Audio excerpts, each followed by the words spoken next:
veux vous parler aujourd'hui de plus de distractions. Plus nous vieillissons, plus nous réalisons que nous ne vivrons pas pour toujours. La vie passe à toute vitesse. Il me semble qu'il n'y a pas longtemps, j'étais au lycée. Et maintenant que j'ai 35 ans, je me demande où est passé le temps. Mais quand vous réalisez à quel point le temps passe vite, cela devrait vous donner un sentiment d'urgence, un sentiment de concentration. Votre mission a une date d'expiration. Votre temps sur cette terre n'est pas illimité. Lorsque Jésus était sur le point d'être crucifié, l'Écriture dit qu'il a tourné son visage vers Jérusalem parce que son heure était arrivée. Il n'était plus question d'aller dans le désert, de nourrir les 5000 personnes, plus question d'attendre la femme au puits, plus d'arrêt dans la maison de Zachée pour dîner. Ces choses étaient bien pour une saison. Mais maintenant, il n'avait plus le temps de se laisser distraire. Son heure était arrivée. Dieu vous dit que votre heure est arrivée. Et si vous voulez atteindre votre potentiel le plus élevé, vous devez faire comme Jésus et vous fixer. Vous ne pouvez pas vous laisser distraire par des choses qui vous empêchent d'atteindre votre but. Tu n'as pas de temps à perdre à te préoccuper de ce que les gens pensent de toi. Ton temps est trop précieux pour répondre à chaque critique, à chaque commentaire négatif, pour essayer de convaincre les gens que tu es vraiment bien. Ça, ce sont des distractions. Tout le monde ne va pas t'aimer. Tout le monde ne va pas t'accepter. Arrêtez d'essayer de convaincre quelqu'un qui est déterminé à ne pas vous comprendre. Certaines personnes ne veulent pas être pour vous. Et ça, c'est normal. Vous n'avez pas besoin d'eux pour accomplir votre destinée.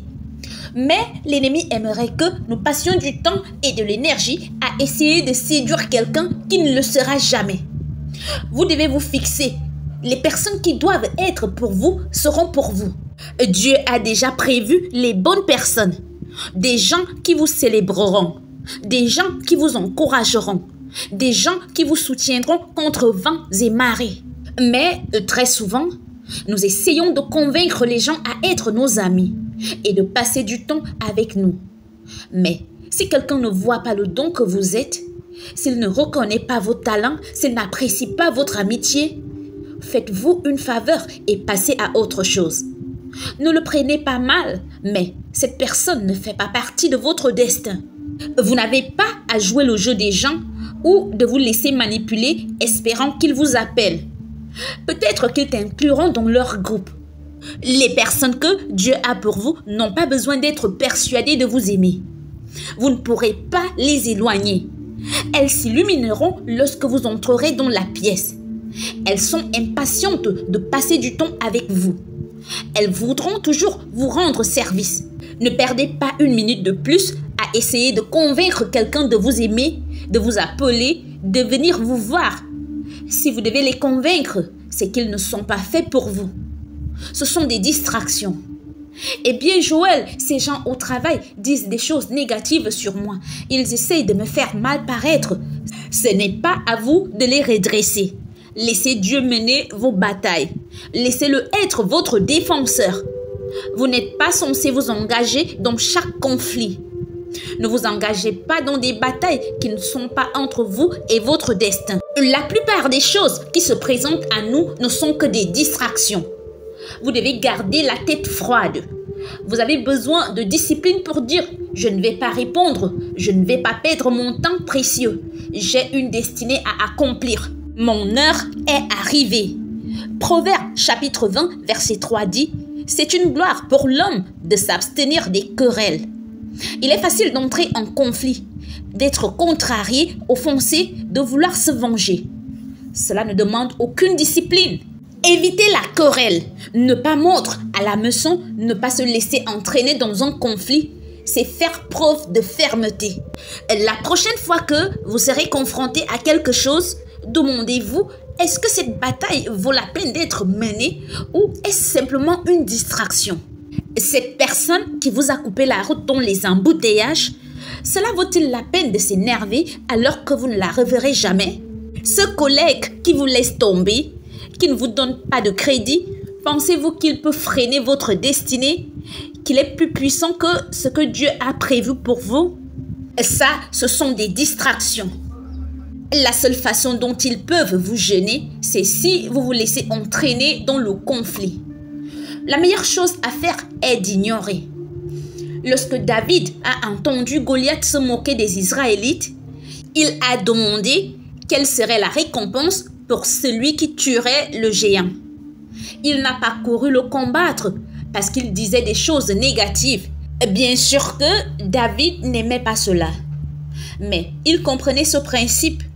Il ne s'est pas impliqué dans des batailles qui n'étaient pas entre lui et son destin. Ils lui dirent que celui qui tuerait le géant aurait la fille du roi comme épouse et que leur famille serait exemptée d'impôts. Avec cette seule victoire, toute la lignée familiale de David a changé. Ils sont passés d'une famille de bergers aux revenus modestes à une famille royale. David s'est dit que cette bataille valait la peine d'être engagée. Ceci vaut la peine de consacrer mon temps et mon énergie. Je ne dis pas qu'il faut être passif et ne mener aucune bataille. Je dis qu'il faut regarder quel est le but. Est-ce que cela va juste nourrir votre ego? Vous leur avez rendu la pièce. Vous les avez ridiculisés. Cela va-t-il vous propulser vers votre destin? Nous menons trop de batailles qui n'ont pas d'importance. Ils parlent de moi, je vais les redresser. Une fois que vous les aurez redressés, quelqu'un d'autre commencera à parler. Voici ce que j'ai appris. Personne ne parle des gens qui ne font rien. Personne n'essaie de discréditer quelqu'un qui n'a aucune influence. Si l'on parle de vous, c'est parce que vous faites la différence. Vous changez le monde. Ils peuvent voir les dons, l'influence, la faveur sur votre vie. Plus la lumière est vive, plus la chaleur est forte. Plus Dieu vous élève, plus les gens vous voient. Et parfois, au lieu de vous célébrer, les gens seront jaloux, essayeront de vous tirer vers le bas, de vous mettre en conflit. Ne mordez pas à la meçon, c'est une distraction. Gardez la tête haute, restez concentré sur votre objectif. Avant que David n'affronte Goliath, son père lui a demandé d'apporter le déjeuner à ses frères qui se trouvaient dans une autre ville sur le champ de bataille. David arriva et donna le repas à son frère aîné. Celui-ci était jaloux de David. Il dit devant tout le monde: « Que fais-tu ici, David? Qu'as-tu fait des quelques brebis dont tu es censé t'occuper ?» Au lieu de remercier David d'avoir voyagé plusieurs jours, il l'a insulté. Il essaya de le rabaisser. David avait tué un lion et un ours de ses propres mains. Il était jeune, mais ce n'était pas un faible. Et je ne doute pas qu'il pouvait s'occuper de son frère. Mais David s'est dit, quel est le but? À quoi cela va-t-il me servir d'embarrasser mon frère devant ses pairs comme il l'a fait avec moi? Il s'est rendu compte que cela ne ferait que nourrir son ego. Il n'y avait pas de récompense. L'Écriture dit que David s'est retourné et s'est éloigné. Il l'a ignoré. L'une des raisons pour lesquelles nous parlons de lui est qu'il savait quelle bataille il fallait mener. Il ne s'est pas engagé dans tous les conflits. Dans l'Épître aux Romains, Paul dit « S'il est possible, autant que cela dépend de vous, soyez en paix avec tous les hommes. » Cela ne veut pas dire que vous serez toujours en paix avec tout le monde. Certaines personnes ne veulent pas être en paix avec vous. Le frère de David ne voulait pas la paix. Il était jaloux, il était étroit d'esprit. Il voulait semer la zizanie. David a dû accepter que son frère ne soit pas en paix avec lui. Eh bien, Joël, ne devrais-je pas faire un effort supplémentaire? Ne devrais-je pas être plus grand? Oui, mais si tu fais tout cela et qu'ils ne veulent toujours pas la paix, tu dois aller de l'avant. Vous avez un destin à accomplir. Ta mission t'attend. Tu ne peux pas t'inquiéter des gens qui ne veulent pas faire la paix avec toi. Et je suis d'accord pour la gentillesse, mais à un moment donné, il faut mettre les pieds au sol et dire « Tu as peut-être un problème avec moi, sans toutefois te manquer de respect, je n'ai pas le temps d'avoir un problème avec toi. Je n'ai pas le temps de jouer à des jeux mesquins pour essayer de te convaincre que je vais bien. La vie est trop courte pour essayer de faire la paix avec des gens qui ne veulent pas faire la paix avec vous. Certains de vos proches vous les aimez, mais vous devez les aimer à distance. Ne vous frustrez pas en essayant de faire en sorte que des choses se passent comme ils ne veulent pas qu'elles se passent. Ça, ce n'est pas un manque de respect. Ça, c'est être responsable des dons que Dieu vous a donnés. Ma nature est d'être un artisan de paix. Je veux que tout le monde soit heureux. Je ferai 400 fois un effort supplémentaire pour rétablir la paix. Mais certaines personnes ont leurs propres problèmes. Elles ne s'entendent pas avec elles-mêmes. Comment vont-elles s'entendre avec vous? Elles n'aiment pas ce qu'elles sont. Comment vont-elles aimer ce que vous êtes? Quoi que vous fassiez, cela ne suffira pas. Elles vont trouver des défauts, critiquer, essayer de vous faire culpabiliser. Si vous continuez à essayer de les apaiser, à vous plier en quatre, à dépenser tout votre temps et toute votre énergie, tout ce que vous faites, c'est de les laisser vous contrôler. Soyez gentil, mais ne vous laissez pas distraire en essayant de faire la paix avec quelqu'un qui ne veut pas la paix. Nous avons tous dans la vie des gens comme le frère de David. Il n'aime pas te voir heureux, t'élever, aller de l'avant. Il ne s'agit pas de vous, il s'agit de la faveur sur votre vie. Il s'agit de la bénédiction que Dieu a mise sur vous. Ne le prenez pas personnellement, gardez la tête haute. Vous n'accomplirez pas votre destinée si vous essayez de contenter tout le monde. Et certaines personnes qui font plus de retraits font le moins de dépôts. Ce sont des gens très exigeants. Elles s'attendent à ce que vous soyez toujours là pour les aider, les encourager, répondre à toutes leurs demandes. Mais lorsque vous avez besoin de quelque chose, elles ne sont jamais là. Elles sont trop occupées. Si cette amitié est unilatérale, qu'ils prennent tout et ne donnent rien, vous devez changer. Et si ils se sentent offensés parce que vous ne répondez pas à toutes leurs attentes, c'est qu'ils ne sont pas de véritables amis. Ils vous veulent juste pour ce que vous pouvez faire pour eux. Ce sont des distractions. Vous devez vous éloigner progressivement de ce genre de personnes. Tu n'as pas été créé pour être contrôlé, pour ne jamais avoir le temps de poursuivre ce que Dieu a mis dans ton cœur. Joël, et s'ils se fâchent, et s'ils se sentent offensés, je préfère décevoir quelques personnes plutôt que de décevoir Dieu. Parce que lorsque vous arriverez à la fin de votre vie, vous ne rendrez pas compte aux gens de ce que vous avez fait de votre temps, de vos talents, de vos ressources. Vous rendrez compte à Dieu. La Bible dit dans Romains chapitre 13, « Ne devez rien à personne, si ce n'est de vous aimer les uns les autres. » Mais si vous pensez que vous devez rendre tout le monde heureux, je dois garder celui-ci enjoué, je dois l'appeler tous les jours pour éviter qu'il ne s'énerve. Je dois être à la hauteur pour que mon collègue devienne mon ami. Vous avez une dette que vous n'avez pas. Ne vivez pas en essayant de plaire à tout le monde. Si vous essayez de satisfaire tout le monde, la seule personne qui ne sera pas heureuse, c'est vous. Sortez de votre dette, soyez gentil, faites un effort supplémentaire, mais ne cherchez pas à plaire à tout le monde. Cela a été difficile pour moi, car je voulais que les gens m'aiment.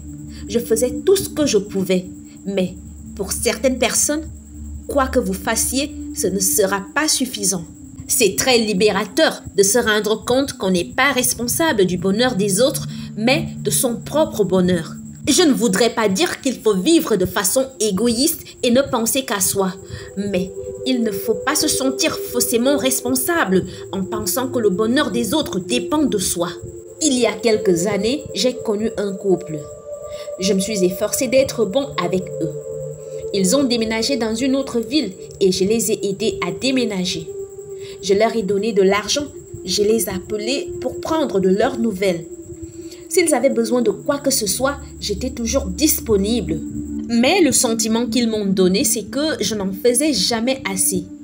Ils n'étaient jamais satisfaits. Ils avaient toujours une plainte à formuler. Pendant que j'en faisais trop pour être gentil et généreux, eux, ils trouvaient constamment des fautes, essayant de me faire sentir coupable. J'avais peur qu'ils se fâchent et qu'ils ne soient plus mes amis. Un jour, j'ai réalisé ce que je vous dis maintenant.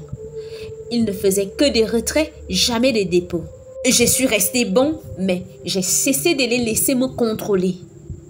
Lorsque j'ai arrêté, on aurait pu croire que j'avais pris leur premier enfant. Ils ont essayé de me faire sentir si coupable, si honteux. Et mon attitude était « je vous aime, mais je ne vous dois rien ». Si quelqu'un te contrôle, ce n'est pas de sa faute, c'est la tienne. Tu dois serrer tes pieds au sol et faire un changement. Et c'est ton heure. Et tu ne peux pas atteindre ton destin en traînant les gens, essayant de contenter tout le monde. Je connais des gens qui passent plus de temps à se préoccuper de ce que les autres pensent d'eux qu'à poursuivre leurs propres rêves et objectifs. C'est bien de se libérer des dépendances, des dépressions, mais l'une des plus grandes libertés consiste à se libérer des gens, car tout le monde a une opinion. De nos jours, avec les médias sociaux, il est plus facile que jamais de s'exprimer. Les gens vous diront quoi porter, comment élever vos enfants, ce que vous faites mal et ce que vous devez conduire. Ils n'hésitent pas à vous dire comment gérer votre vie. Parfois, ils ne sont même pas capables de gérer leur propre vie. Il est bon d'écouter les conseils. Il est bon de prendre des conseils sages, mais personne ne peut entendre ce que vous entendez de l'intérieur. Les autres peuvent avoir de bonnes intentions, mais ils ne savent pas ce que Dieu a mis en vous. Ils ne connaissent pas vos dons, vos rêves et votre appel. Vous devez avoir l'audace de suivre ce que Dieu a mis dans votre cœur. Ne vous inquiétez pas de ce que les autres pensent. Joël, et s'ils se fâchent, et s'ils ne sont pas d'accord? Si quelqu'un se sent offensé parce que tu ne suis pas ses conseils, ce n'est pas ton problème. Et si vous vivez selon l'opinion des autres, vous ne deviendrez jamais ce que vous avez été créé pour être. Parce que les gens essayeront de vous garder dans leur boîte, dans ce qu'ils veulent que vous soyez. Il y avait ce grand-père qui faisait un voyage avec son petit-fils en ville. Il commença par laisser son petit-fils monter l'âne. Il marchait à côté. Quelqu'un passa par là et dit « Regardez ce petit garçon égoïste qui fait marcher ce vieil homme. » Il enleva le petit garçon et le mit par terre et il monta sur l'âne. Le petit garçon marchait à côté. Quelqu'un passa par là et dit « Regardez cet homme qui fait marcher ce petit garçon pendant qu'il monte sur l'âne. » Il prit le garçon et le mit sur l'âne avec lui. Quelques minutes plus tard, quelqu'un passa par là et dit « Quelle cruauté de votre part à tous les deux de placer ce lourd fardeau sur l'âne. » Et lorsqu'ils arrivèrent en ville, le grand-père et le petit-fils portaient l'âne. Tout le monde a le droit d'avoir son opinion. Et vous avez le droit de ne pas l'accepter. Quoi que vous fassiez, quelqu'un ne comprendra pas. Portez-vous l'âne? Êtes-vous poussé à faire quelque chose que les gens veulent que vous fassiez? Vous ne voulez pas décevoir certaines personnes. Il est temps de mettre l'âne par terre. Commence à courir ta propre course. Commence à suivre ce que Dieu a mis dans ton cœur. Que vont-ils penser? Et s'ils ne m'acceptent pas, s'ils ne m'approuvent pas, tu n'as pas besoin de leur approbation. Le Dieu très haut t'a approuvé. Le Créateur de l'univers t'a accepté. C'est ton heure, il y a de la grandeur en toi. Dieu t'appelle à sortir de l'ordinaire, de ce à quoi tu es habitué. Il y a des choses dans ton avenir qui vont briser des barrières. Tu vas aller là où personne dans ta famille n'est allé. Bien sûr, il y aura des gens qui trouveront des failles, qui essaieront de te discréditer, qui penseront que tu es à côté de la plaque. Ce n'est pas grave, personne n'a jamais rien fait de grand sans opposition, sans critique, sans que les gens ne pensent mal. Garde la tête haute.